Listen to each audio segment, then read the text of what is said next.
Beberapa lokasi wisata di Kota Pagar Alam berangsur-angsur mulai dibuka.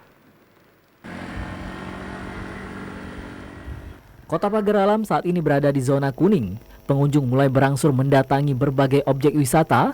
Hal ini terlihat dari wisatawan yang datang ke kawasan kebun teh Gunung Dempo.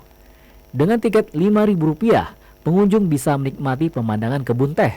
Namun untuk masuk ke kawasan kebun teh, pengunjung harus menerapkan protokol kesehatan dengan menggunakan masker.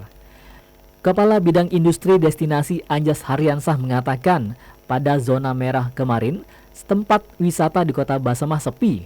Namun ketika perubahan status zona kuning, pengunjung pun mulai berangsur ramai. Namun pengunjung harus berwisata dengan aman agar tidak ada penyebaran virus. Selain itu, Kota Pagar Alam juga telah mendukung dengan fasilitas seperti villa dan penginapan agar pengunjung lebih betah menginap di Pagar Alam. Untuk perkembangan wisata di Pagar Alam ini memang sempat kita lakukan perketat untuk menuju ke objek wisata. Waktu adanya zona merah dan PPKM yang diberlakukan oleh pemerintah. Tapi setelah menurunnya zona merah menjadi oranye ataupun kuning, untuk kunjungan wisatawan tetap kita buka, tapi kita tetap melakukan dengan prokes.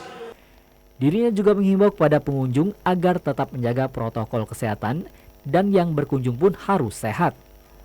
Tom Yedi Tobari, TVRI Sumatera Selatan melaporkan.